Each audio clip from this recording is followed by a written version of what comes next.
first met in person with Mary E. in the summer of 2007. I had arranged with her husband of 15 years, Terrence, to see her for an interview. Mary had initially agreed since I was not a newsman, but rather an amateur writer, gathering information for a few college assignments, and if all went according to plan, some pieces of fiction. We scheduled the interview for a particular weekend when I was in Chicago on unrelated business, but at the last moment, Mary changed her mind and locked herself in the couple's bedroom, refusing to meet with me. For a half an hour, I sat with Terrence as we camped outside the bedroom door. I'm listening and taking notes while he attempted fruitlessly to calm his wife. The things Mary said made little sense, but fit with the pattern I was expecting. Though I could not see her, I could tell from her voice that she was crying, and more often than not, her objection to speaking with me centered around an incoherent diatribe on her dreams, her nightmares. Terrence apologized profusely when we ceased the exercise, and I did my best to take it in stride. Recall that I wasn't a reporter in search of history, but merely a curious young man in search of information. Besides, I thought at the time I could perhaps find another similar case if I put my mind and resources to it. Mary E. was the sysop for a small Chicago-based bulletin board system in 1992 when she first encountered Smile.JPG, and her life changed forever. She and Terrence had been married for only 5 months. Mary was one of an estimated 400 people who saw the image when it was posted as a hyperlink on the BBS. Though she is the only one who has spoken openly about the experience, the rest have remained anonymous, or are perhaps dead. In 2005, when I was only in 10th grade, Smile.JPG was first brought into my attention by my burgeoning interest in web-based phenomenon. Mary was the most often cited victim of what is sometimes referred to as Smile Dog. The being Smile.JPG is reputed to display. What caught my interest, other than the obvious macabre elements of the cyber legend and my proclivity towards such things, was the sheer lack of information, usually to the point that people don't believe it even exists other than as a rumor or hoax.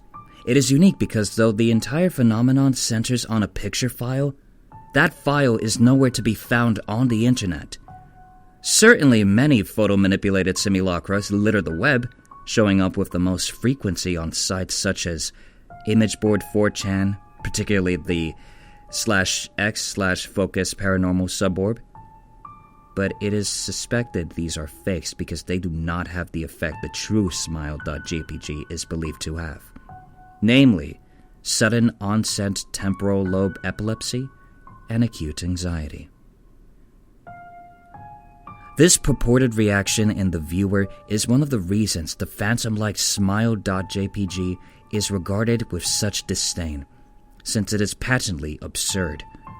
Though depending on whom you ask, the reluctance to acknowledge Smile.JPG's existence might be just as much out of fear as out of disbelief. Neither Smile.JPG nor SmileDog is mentioned anywhere on Wikipedia, though the website features articles on such other, more perhaps scandalous shock sites such as Hello.jpg or Two Girls One Cup. Any attempt to create a page pertaining to Smile.jpg is summarily deleted by any of the encyclopedia's many admins. Encounters with Smile.jpg are the stuff of internet legend. Mary E's story is not unique. There are unverified rumors of Smile.jpg showing up in the early days of Usenet, and even one persistent tale that in 2002, a hacker flooded the forums of humor and satire website Something Awful with a deluge of Smile Dog pictures, rendering almost half the forum's users at the time epileptic. It is also said that in the mid to late 90s that Smile.jpg circulated on Usenet and as attachment of a chain email with the subject line, "Smile, God loves you." Yet despite the huge exposure these stunts would generate, there are very few people who admit to having experienced any of them, and no trace of the file or any link has ever been discovered. Those who claim to have seen Smile.JPG often weakly joke that they were far too busy to save a copy of the picture to their hard drive. However, all alleged victims offer the same description of the photo.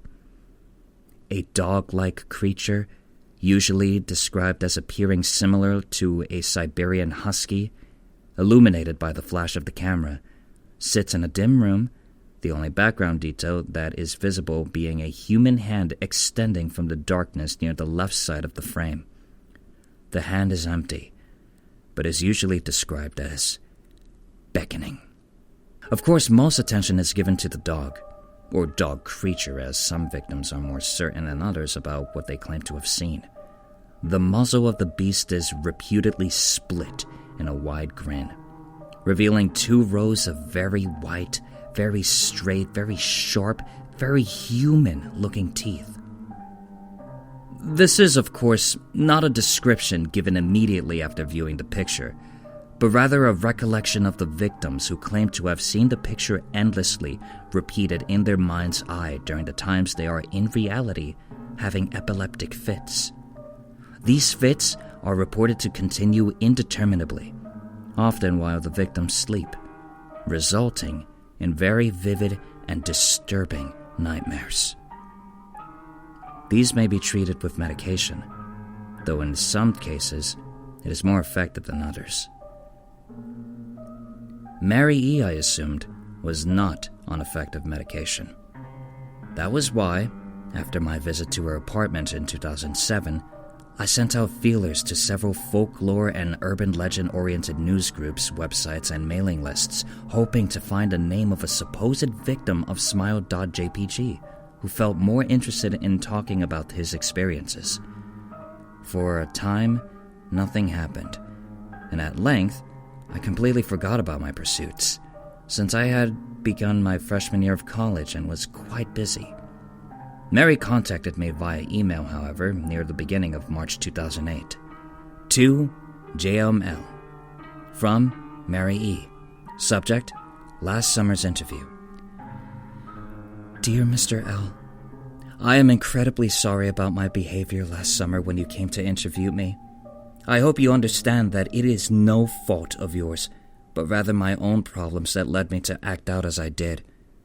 I realized that I could have handled the situation more decorously. However, I hope you will forgive me. At the time, I was afraid. You see, for 15 years, I have been haunted by Smile.JPG. Smile Dog comes to see me in my sleep every night. I know that sounds silly, but it is true.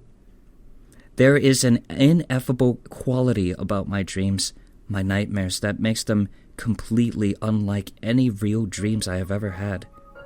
I do not move and do not speak. I simply look ahead, and the only thing ahead of me is the scene from that horrible picture.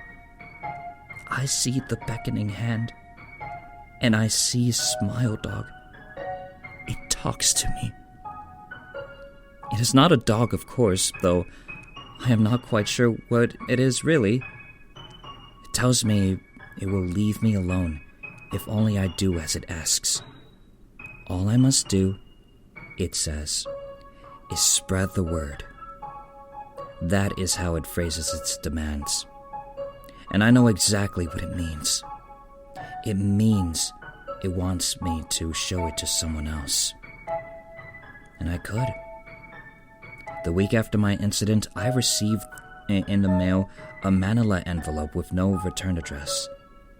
Inside was only a 3.5-inch floppy diskette. Without having to check, I knew precisely what was on it. I thought for a long time about my options. I could show it to a stranger, a coworker. I could even show it to Terrence, as much as the idea disgusted me. And what would happen then?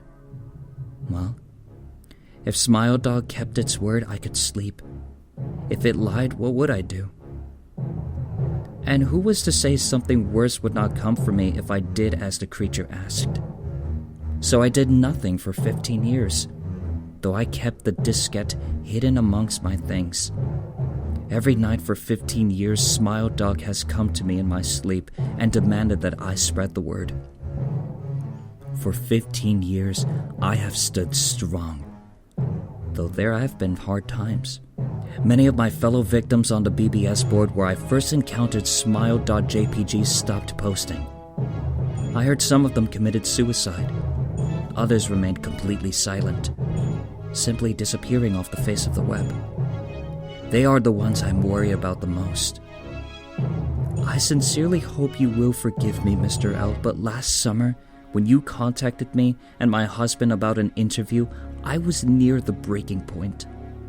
I decided that I was going to give you the floppy diskette.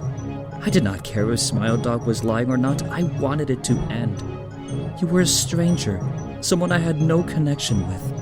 And I thought I would not feel sorrow when you took the diskette as part of your research and sealed your fate.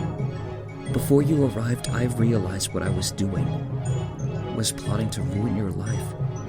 I cannot stand the thought, and in fact, I still cannot.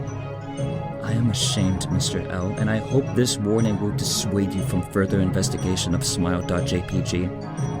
You may in time encounter someone who is, if not weaker than I, then wholly more depraved.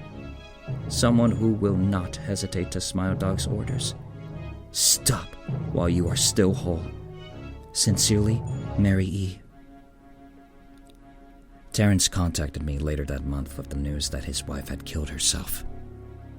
While cleaning up the various things she'd left behind, closing email accounts and the like, he happened upon the above message. He was a man in shambles. He wept as he told me to listen to his wife's advice. He found a diskette, he revealed, and burned it until it was nothing but a stinking pile of blackened plastic. The part that most disturbed him, however, was how the diskette had hissed as it melted, like some sort of animal, he said. I will admit I was a little uncertain about how to respond to this.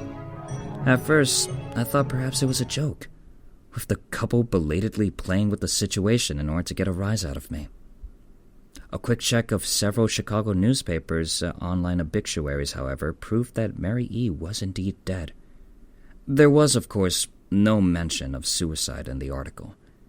I decided, for a time at least, I would not further pursue the subject of Smile.JPG, especially since I had finals coming up at the end of May.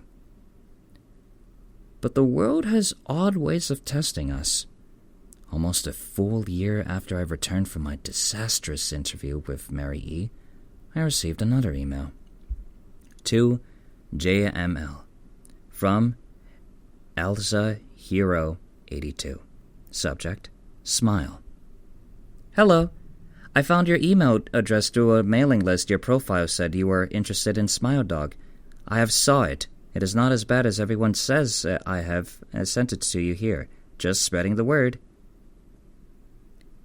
The final line chilled me to the bone. According to my email client, there was one file attachment called, naturally, Smile.JPG. I considered downloading it for some time. It was most likely a fake, I imagined, and even if it weren't, I was never wholly convinced of Smile.JPG's peculiar powers. Mary E's account had shaken me, yes, but she was probably mentally unbalanced anyway.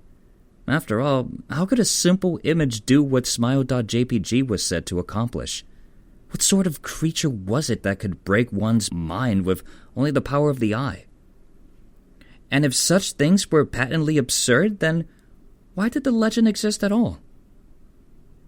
If I downloaded the image, if I looked at it, and if Mary turned out to be correct, if Smile Dog came to me in my dreams demanding I spread the word, what would I do? Would I live my life as Mary had, fighting against the urge to give in until I died? Or would I simply spread the word, eager to be put to rest? And if I chose the latter route, how could I do it? Whom would I burden in turn? If I went through with my earlier intention to write a short article about Smile.JPG, I decided I could attach it as evidence. And anyone who read the article, anyone who took interest, would be affected. And even assuming the Smile.JPG attached to the email was genuine, would I be capricious enough to save myself in that manner? Could I spread the word? Yes. Yes, I could.